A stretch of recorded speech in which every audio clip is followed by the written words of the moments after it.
أعوذ بالله من الشيطان الرجيم بسم الله الرحمن الرحيم ولقد آتينا موسى الكتاب وقفينا من بعده بالرسل وآتينا عيسى ابن مريم البينات وأيدناه بروح القدس أفكلما جاءكم رسول بما لا تهوى أنفسكم استكبرتم ففریقا کذبتم وفریقا تقتلون صدق اللہ العظیم۔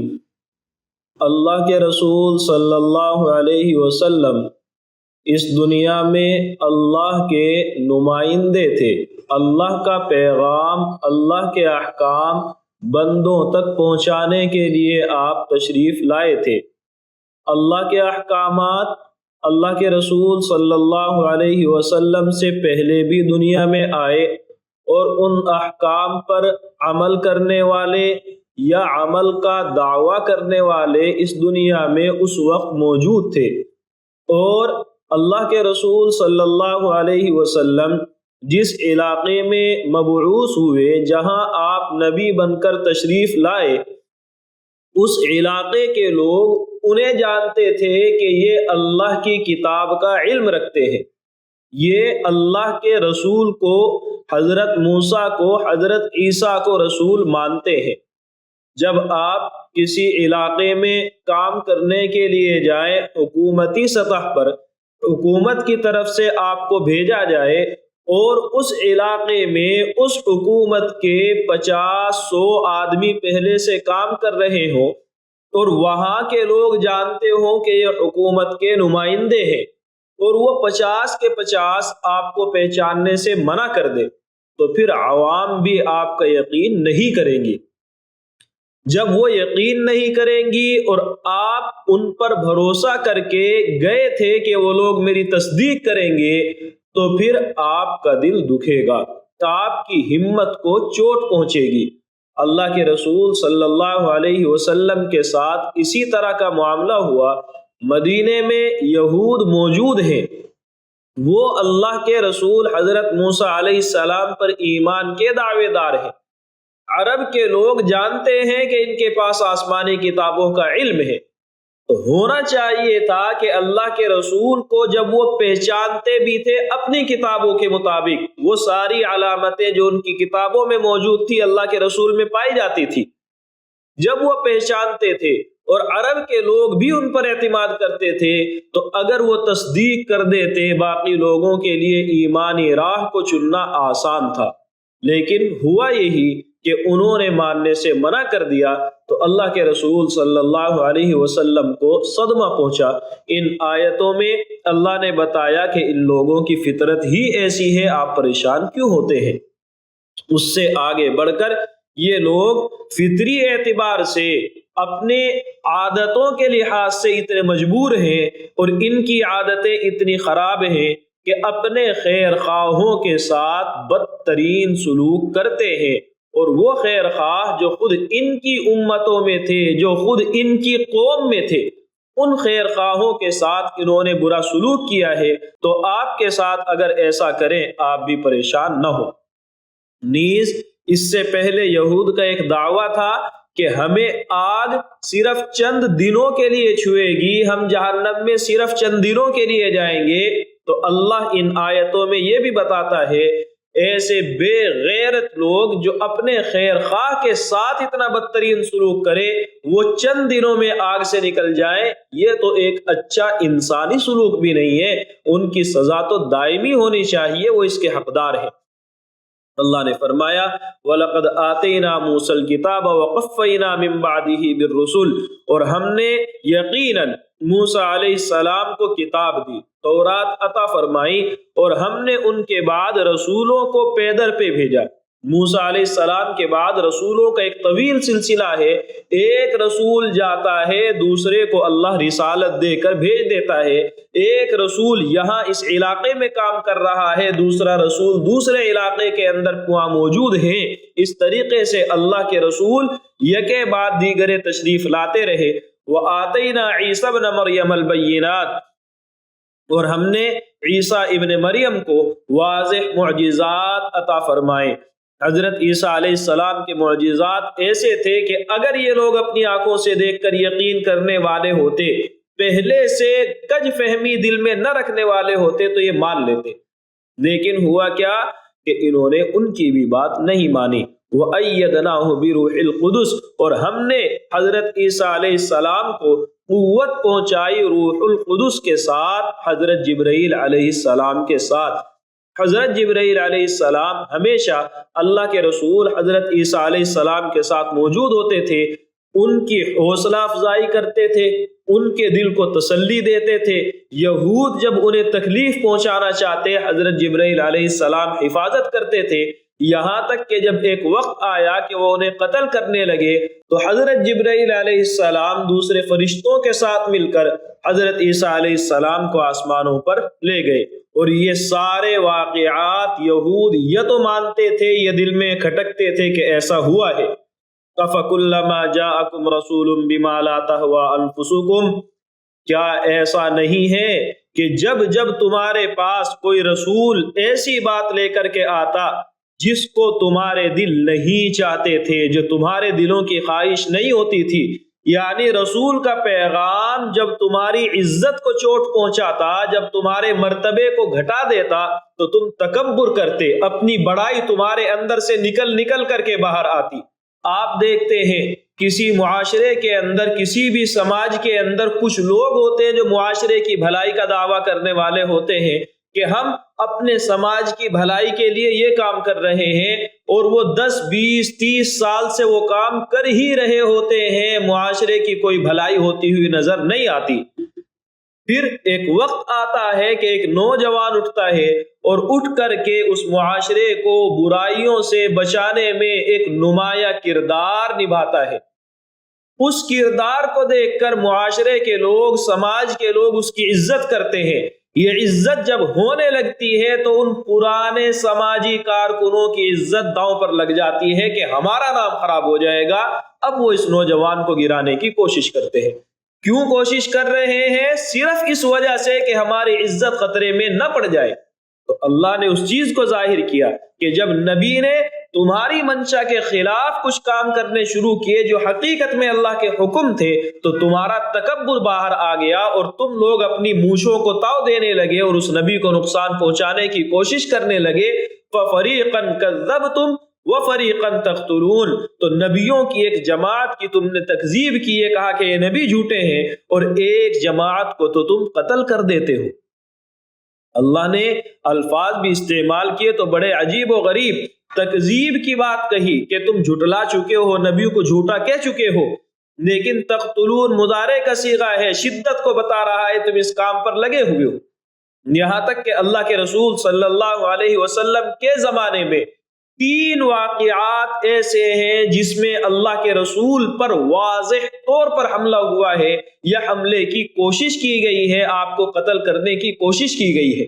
وہ اس طرح کہ جب ایک دفعہ آپ بنو نذیر کے یہاں تشریف لے گئے، 2 آدمیوں کا ناحق قتل ہو گیا تھا، ان کی دیت وصول کرنی تھی، اور اس دیت کو ادا کرنے میں بنو نذیر کا بھی حصہ بنتا تھا کہ وہ بھی اس کو ادا کرے۔ آپ اسی سلسلے میں وہاں تشریف لے گئے، ایک دیوار کے پاس آپ بیٹھے ہوئے تھے کہ انہی میں کا ایک نالائق اپنے نوجوانوں کو بھڑکاتا ہے کہ اس سے اچھا موقع نہیں ہے، اوپر جاؤ کوئی پتھر گرا دو اور معاملے کو ختم کرو۔ اور ایک نوجوان تیار بھی ہوا، لیکن اللہ کی رحمت تھی، اللہ نے اپنے نبی کو بتا دیا، آپ وہاں سے خاموشی کے ساتھ اٹھ کر چل دیے اور مدینہ منورہ تشریف لے آئے۔ اسی طرح جب خیبر فتح ہوا تو اس موقع پر ایک عورت نے اللہ کے رسول صلی اللہ علیہ وسلم کے اعزاز میں گوشت پیش کیا، اور گوشت کے اندر ایک بکری ہے، اور بکری میں اس نے پوری تحقیق کی تھی۔ اللہ کے رسول کو دست، ہاتھ، بازو کا جو گوشت ہوتا ہے جانور کا وہ پسند تھا، تو اسی حصے میں خاص طور سے زہر ملایا۔ اللہ کے رسول کھانے لگے، جیسے ہی پہلا لقمہ منہ میں رکھا فوراً آپ نے اس کو باہر کیا اور کہنے لگے کہ اس نے مجھے بتایا ہے کہ اس میں زہر ہے، لیکن جب تک آپ کے ایک صحابی اس گوشت کو کھا چکے تھے اور کچھ ہی وقت کے اندر ان کا انتقال ہوا، یہاں تک کہ اللہ کے رسول صلی اللہ علیہ وسلم اپنے مرض الوفات میں یہ بات کہتے تھے کہ اس زہر کا اثر مجھے ابھی بھی اپنے بدن کے اندر محسوس ہوتا ہے۔ اسی طرح اللہ کے رسول صلی اللہ علیہ وسلم جب تبوک سے واپس تشریف لا رہے ہیں تو راستے میں اندھیرے کے وقت منافقوں کا ایک گروہ اس وجہ سے پہاڑ کے دامن میں چھپا، پہاڑی درہ پہاڑی گھاٹی سے جب اللہ کے رسول گزر رہے ہیں، وہاں ان لوگوں نے پلاننگ کی ہے کہ ہم آپ کے اونٹوں کو بدکا دیں گے، وہ یہاں سے دوڑ لگائیں گے، پہاڑ سے لڑک کر کے کسی طرح نیچے گریں گے، اللہ کے رسول بھی ان کے ساتھ گریں گے اور آپ کا قصہ تمام ہو جائے گا۔ اس واقعے کی اللہ کے رسول کو اطلاع ہو گئی تو آپ نے اپنے دو صحابی کو اپنے ساتھ میں لیا اور ان حضرات کا ان دونوں صحابہ نے تعاقب کیا، ان کو وہاں سے بھگا دیا۔ اللہ نے اپنے رسول کی حفاظت کی۔ کن لوگوں کی سازش؟ منافقین کی۔ منافق کون؟ وہ لوگ جو اصل میں یہودی ہیں، ایمان کا دعویٰ کرتے ہیں، یعنی ان یہودیوں نے نبی آخر الزمان حضرت محمد الرسول اللہ صلی اللہ علیہ وسلم کو قتل کرنے کی 3 مرتبہ سرعام کوشش کی ہے، اور اس کے علاوہ دیگر قبائل کو، مکے کے لوگوں کو، آس پاس کے دوسرے قبیلوں کو بھڑکا کر آپ کے خلاف جنگ کرنے کی سازشیں تو ان کی بے شمار ہیں۔ تو یہ وہ لوگ ہیں جو انبیاء کو، وہ نبی جن سے ان کی سرداری جانے لگے، ان نبیوں کو یہ تو جھٹلاتے ہیں اور یہ پھر ان کو قتل کر دیتے ہیں۔ وَقَالُوا قُلُوبُنَا غُلْفٌ، اللہ کے رسول صلی اللہ علیہ وسلم نے جب انہیں حق کا پیغام پہنچایا تو کہنے لگے ہمارے دل پردوں میں ہیں، پردوں میں محفوظ ہیں، غلاف کے اندر ہے۔ اللہ کے رسول حضرت موسیٰ علیہ السلام کا پیغام ان میں محفوظ ہے، اب کوئی بھی آئے اس پیغام سے انہیں ہلا نہیں سکتا، نیا پیغام اس پر اثر کرتا ہی نہیں، ہر قسم کے غلط خیالات سے وہ محفوظ ہیں اور آپ کی شریعت کو ہم مانتے نہیں، اس لیے یہ باتیں ہمارے اوپر اثر نہیں کریں گی۔ اللہ نے فرمایا یہ حفاظت کے دعوے محض دعوے ہیں، بل لعنہم اللہ بکفرہم، بلکہ اللہ نے ان پر لعنت بھیج دی ہے ان کے کفر کی وجہ سے۔ تو بہت کم یہ لوگ ایمان قبول کرتے ہیں، بہت کم، کتنا کہ حضرت موسیٰ کو نبی مان لیا، اللہ کی خدائی پر ایمان لے آئے، توحید پر ایمان لے آئے، چند چیزیں تورات پر یا اس کے علاوہ چند چیزوں پر ایمان لائے، کچھ کو نہیں مانا۔ اور ایمان کے اندر تھوڑا یا اکثر نہیں چاہیے، پورا چاہیے۔ اگر پورا ایمان ہے تو اس کا اعتبار ہوگا، ایک چیز بھی چھوڑ دو گے تو اس کا اعتبار نہیں ہے۔ اب آپ کو کتنا مل رہا ہے کتنا نہیں، فرق ہی نہیں پڑتا۔ اگر پورا ایمان آپ کے پاس میں ہے تو آپ پر اللہ کی رحمتیں ہیں، آپ صحیح ایمان کے راستے پر ہیں، ورنہ لعنہم اللہ نے ان کو اپنے رحمت سے دور کر دیا ان کے کفر کی وجہ سے۔ تو بہت کم یہ لوگ ایمان لاتے ہیں۔ وَلَمَّا جَاءَهُمْ كِتَابٌ مِّنْ عِندِ اللَّهِ مُصَدِّقٌ لِّمَا مَعَهُمْ وَكَانُوا مِن قَبْلُ يَسْتَفْتِحُونَ عَلَى الَّذِينَ كَفَرُوا فَلَمَّا جَاءَهُم مَّا عَرَفُوا كَفَرُوا بِهِ فَلَعْنَةُ اللَّهِ عَلَى الْكَافِرِينَ۔ اسی طرح اللہ تعالیٰ اس آیت میں ان لوگوں کی اس برائی کو ایک دوسرے ڈھنگ سے ذکر کرتا ہے کہ اللہ کے رسول کی رسالت وہ چیز تھی جن کا ان کو پہلے سے یقین تھا، جس کی امید لگائے بیٹھے تھے، جس کی وجہ سے یہ سب کے سب یمن اور شام کے علاقوں سے ہجرت کر کر کے مدینے میں آ کر آباد ہو رہے تھے کہ آخری رسول ہجرت کر کے یہاں تشریف لائیں گے۔ جب مدینے کے لوگ انہیں پیٹتے تھے، تکلیف پہنچاتے تھے، اللہ سے دعائیں کرتے تھے اے اللہ تو آخری رسول جو بھیجے گا اس کے صدقے ہمیں اس عذاب سے نجات عطا فرما۔ اللہ سے دعا کرتے تھے آخری رسول کو جو کتاب ملے گی اس کی برکت سے تو ہمیں ان لوگوں کی تکلیف سے نجات عطا فرما۔ مدینے کے لوگوں کو دھمکاتے تھے آخری رسول جب آئے گا ہم اس کے ساتھ مل کر تمہارے سے جنگ کریں گے اور تمہارے اوپر غلبہ پالیں گے۔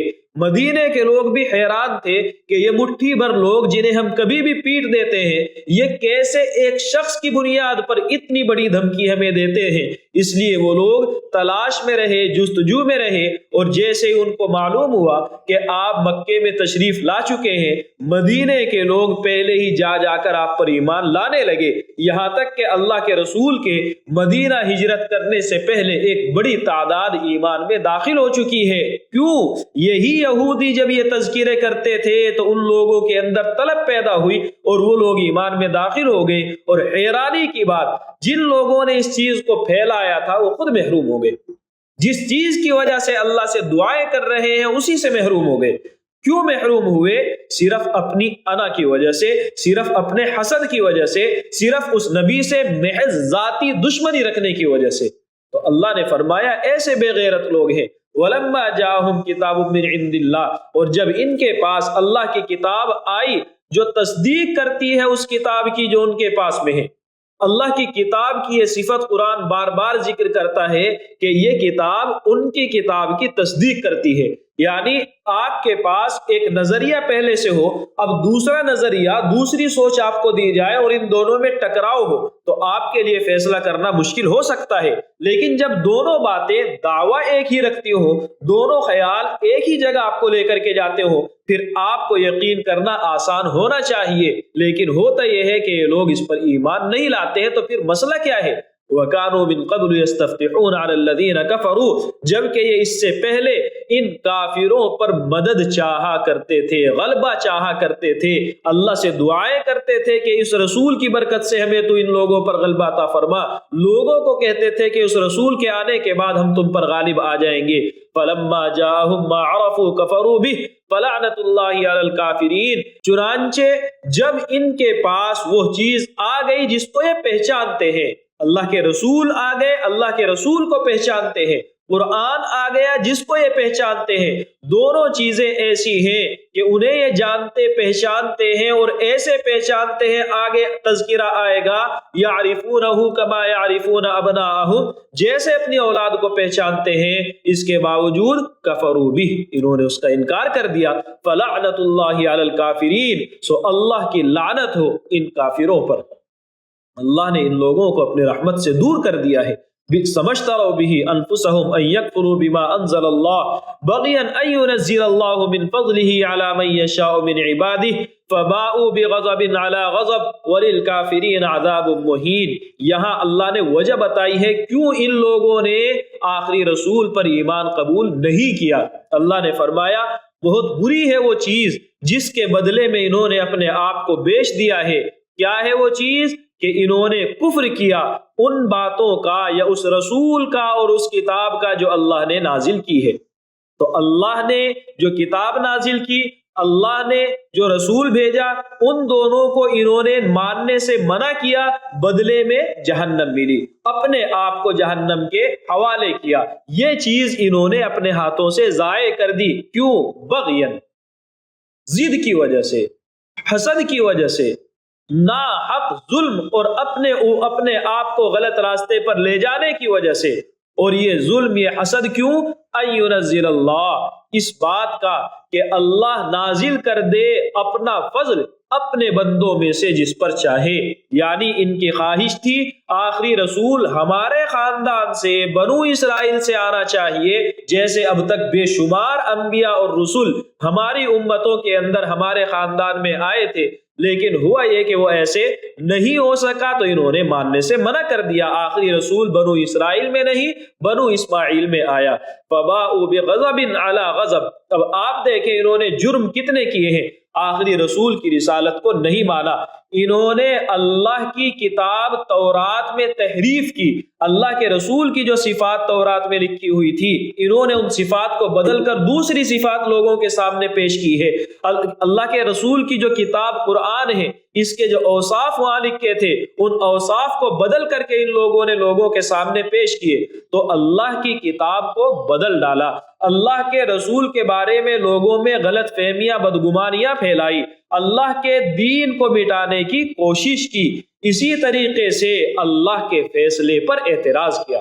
اللہ نے آخری رسول کو جب ان کے خاندان میں نہیں بھیجا تو کہنے لگے ہم نہیں مانتے، اللہ کو ہمارے میں سے رسول بھیجنا چاہیے تھا، یعنی اللہ کے عمل میں فیصلہ تم کرو گے، یہ ہے اللہ کے فیصلے پر اعتراض۔ تو جب اتنے جرائم کیے فباءوا بغضب علی غضب، تو یہ لوٹے اللہ کے غضب پر غضب لے کر۔